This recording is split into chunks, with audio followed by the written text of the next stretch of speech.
Okay, so in this demo, let's try to model a spherical 5-bar linkage, similar to the one we see here in the Olaf Robot, recently released by Disney. So what we'll do is we'll start by modeling a normal 5-bar linkage, and then we'll upgrade to a spherical 5-bar linkage. So the way Dekal works is that on one side, on the left side, we have code, and on the right side, we have a console that outputs what the code generates.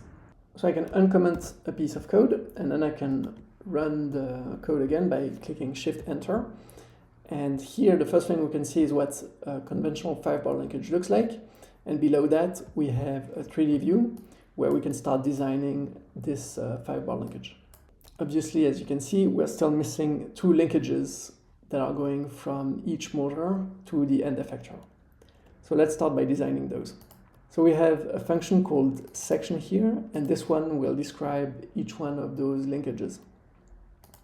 So given a starting position, we can then chain a translation of a given length, and then we can chain another rotation around the z-axis. Then we can take this function and we can start chaining it after the motor 1 and the motor 2. So we'll want to have this function twice on each branch for each one of the two branches that we see here. So if I run the code again, the 3D view updates, and we can start moving the assembly around. Obviously, as you can see, we're still missing a connection between the two branches at the end there. So we can add this by using the collapse function. So to that function, I just provide the B1 and B2 branch. I run it again, and here it is. Now the structure is moving as expected. But let's say now we want to control the end effector.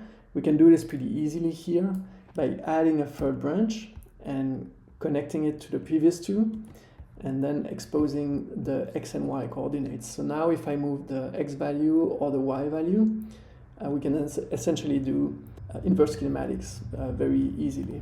Okay, so now let's upgrade to the spherical 5-bar linkage. This is the code that describes it. And very similarly, we here also have this spherical section function that is inspired by the one we created before. The main difference is that here we have an arc and we have a rotation around the y-axis. So if I run this code, this is the output, and we can move it around as we did before by changing the angle of the motor 1 or the motor 2. So to better understand what's actually going on, I can add some pre-made geometry here. And now if I move it again, hopefully you start to get a sense of how this system behaves. As you can see, we have those two motors and then the different spherical linkages, very similar to what we had before here in the Olaf Robot. So one of the big benefits of having this all described in code is that, for example, I can now run this code to create an animation. We have the animate function here, which is taking itself another function, and this one takes a timestamp as an argument and then feeds those values to the different angles of the motor and then solves the structure again. So now if I run this again, we can see that we generated 90 frames, and those are being shown here.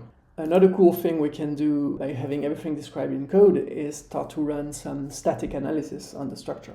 In this next piece of uncommented code is very similar to before. We now have another function that's going to take the angle of the first motor and the second one, and this one is going to compute the reaction torques that each motor has to apply if we apply a 1 Newton-meter force on the end effector.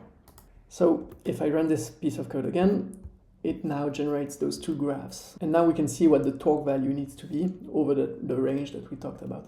The solver is also very fast. So if you want, you can start changing some of the values. For example, let's increase the number of points on each axis here from 5 to 15. And we can also increase the range that we're taking for the sweep. And so if I run the script again, it evaluates relatively quickly. And we can see now the animation is going over a much broader angle, and our graphs have also updated here now. So that's it for this demo. If you want to play with it yourself, you can head to demo.dekal.sh, and I'll also have some examples that you can load and that you can play with yourself. Any questions? I think they got it.